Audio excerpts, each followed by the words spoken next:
Hey everyone, welcome to Clickheads. I'm Eddie the Chump, and today we're going to be talking about Valorant and CSGO. There's been a lot of talk about which game is easier, or more accurately, which has the biggest skill gap in the last few days, most of which was spawned by Shroud's comments on stream, where he essentially said Valorant has less of a skill gap, and that players such as Brax and Skadoodle from T1 are capped by the game from standing out compared to other pros, having to rely on their brains more than they did their mechanics in their CS heydays.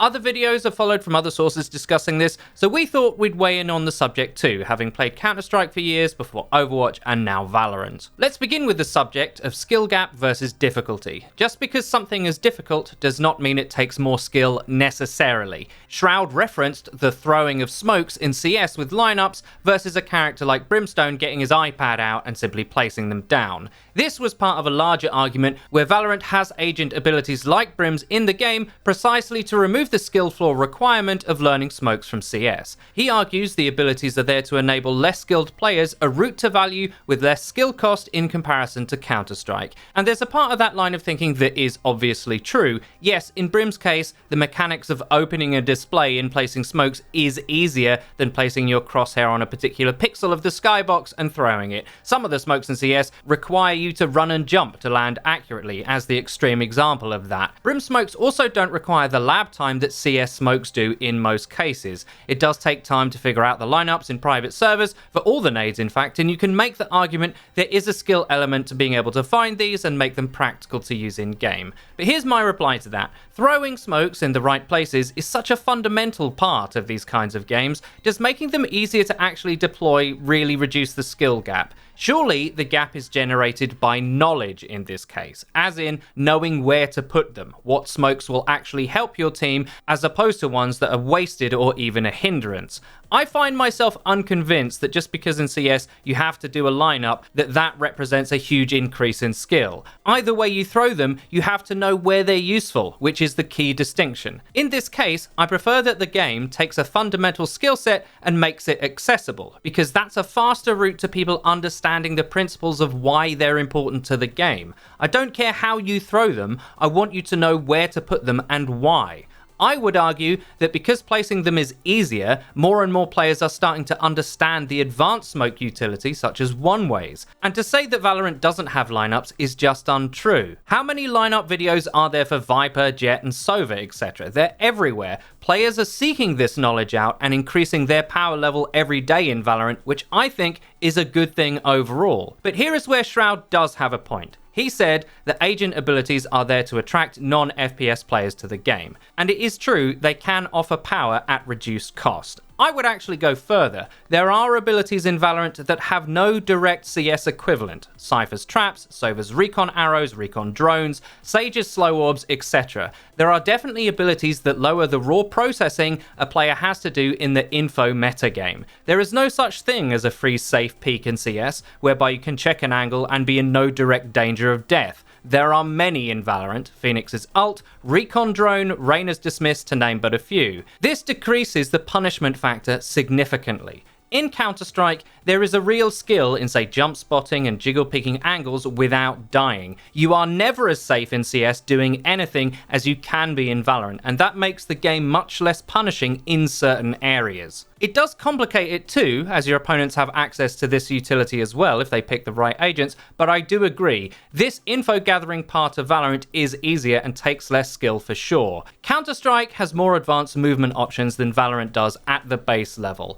Bunny hopping to beat utility or evade, run boosting off a teammate's head to get a fast peek, crab spraying, difficult crouch jump spots to get higher ground some while moving. There's many examples in that game that are simply not present in Valorant, or not present to the same degree. Riot deliberately went out of their way to remove some of them, especially players stacking on top of each other, which you cannot do at all, at least while stationary, and this is because they wanted individual agents to have command of certain spots with movement utility, and it's in this that we reach our first problem of comparison. On the one hand, the argument is pretty straightforward. You simply can't do the same range of stuff in Valorant as you can in CS. But on the other, there are agents that can do more. Jet is a great example of this. In her ult, her updraft and dash allow her to make extreme movement outplays, the kinds of which you just don't see in CS. Raze 2 is an agent capable of doing almost Doomfist-like rollouts in a game where you can't normally move and shoot.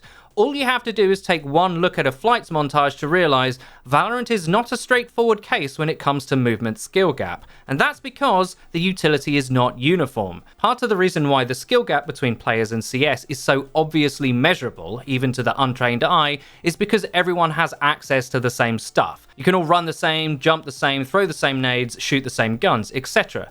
In Valorant, this is not the case. At a base level, the movement in CS is much harder to optimize, and the differences between a player that can do that and one that cannot is vast. Don't forget, even though I'm using Jett as an example, for a long time she was considered a bit of a throw pick. Even now, after her smoke buffs, she's not played in the best meta comps at the pro level. Brax did, however, bust out the Raze in the Twitch Rivals finals precisely because of her corner checking and movement prowess. So when assessing movement skill gap, it's way more complicated than a simple answer of one game over the other. Aiming mechanics. Let's just get this out of the way. Shooting in CSGO is again harder at the base level than Valorant is. Players move faster, are tagged less when hit, allowing them to escape more often, and the hitboxes feel less generous. However, there is an element of Valorant that makes shooting much more difficult. Spray control is way worse and designed to be unreliable. Now, I love the game, but this is one area that I will not defend. Learning the AK or the M4's recoil pattern and mastering it is a serious skill gap in Counterstrike, with certain pro players being known for their excellent control. Think of players like Elige, coldzera, and Magisk. This is an area of mechanical skill that no matter how much you try, you will be limited to by the function of the game in Valorant, and it's one of my biggest gripes. The reasoning for this is Riot want you to have better firing control, selecting the right firing mode for the job, instead of just getting good at spraying using that 24/7. But here's my problem with that. There's many situations where spraying is your only real option because of time compression. That is to say, you get peeked by 2 enemies or more from different angles, and transferring your spray from one to the other should be what you try and do, as you don't have enough time to let your recoil reset in between. But the game says no, you should burst and then burst again, despite what I just said about recoil. It is frustrating, and it makes the game more difficult, but not in the good way. Despite this, there is one player who's succeeding in Valorant who suffered in Pro CS for the exact opposite reason. Scream is an amazing player mechanically speaking, and his one-taps are legendary. In CS, his skill set was just less reliable because other players' sprays counted for more in the long term. But in Valorant, he looks even better than he did in CS, because everyone else can't spray like they could do in that game. He's an extreme outlier in terms of skill, obviously, but that's what Valorant is asking all of its players to do. Just be more like Scream. Oh, simple. There's another element to this as well. I mentioned tagging before, and how in CS you could get away with being much more slippery even if you did get hit. Well, because Valorant doesn't let you do that, because most surfaces are very wall bangable, it changes the angles that a player can viably hold. It was quite common in CS to see players hold a tiny gap between 2 angles, especially when we're talking about an AWP player, to see if they could hit a hard reaction shot at fairly low risk. If they missed, they could just fall away, no big deal. But if you do that in Valorant, you are going to die a lot more often, as if you just get tagged once, even through a wall or two, it will virtually lock you in place. As a result, holding angles in Valorant puts the player at way higher risk than CS does. Angles that would be relatively safe become one and dones, so you as the player have to have much stricter positioning to not just get traded after one kill. Now, knowing where to stand and what angles to hold is a real measure of skill. In fact, in Valorant, it's very obvious to see who has lots of experience and who doesn't just by the types of angles they try and hold. How you ideally peak an angle is also very different between the two games. Jiggle peeking is way more useful in CS than it is in Valorant, again because the tagging is way less extreme there, and it leads to Valorant playing very differently. Valorant feels like the best kind of peek is a full commit wide swing a lot of the time. Peeker's advantage exacerbates this, but I don't think I'm alone when I say I find CS much easier to deal with in this context because I have more options at my disposal to try and outplay my opponents.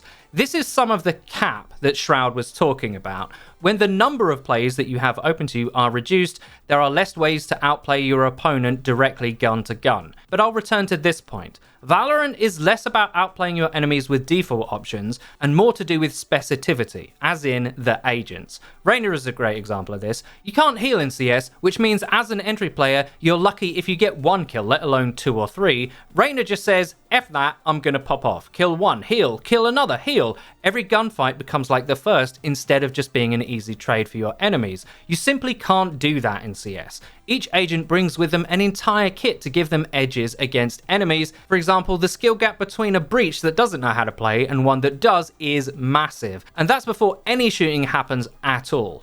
It is interesting that in Shroud's video, he asked some of his pro friends which game took more skill, and the replies were not unanimous. Valorant takes way more teamwork was one example, which I think could be true. The most interesting part of discussing this topic is the realization that over time, we won't be comparing CS to Valorant because the latter will have developed its own identity separate from all the games that influenced it. I already think it's gotten to that point for me. I actually think that CS is harder in many ways at the base level of mechanics, but that Valorant has its own unique agent skill gap that we haven't even scratched the surface of really yet, which may yet prove to be even harder than that of CS. I don't know that for sure, obviously, but I'll tell you one thing, I can't wait to find out. And that's about it for today. I really hope you enjoyed the video. If you like the content on this channel, please hit that subscribe button and click the bell icon so you get notified when we upload. Also, please do check out our Facebook stream. We're no-lifing Valorant over there, and it would be great to see some of you in the chat. Until next time.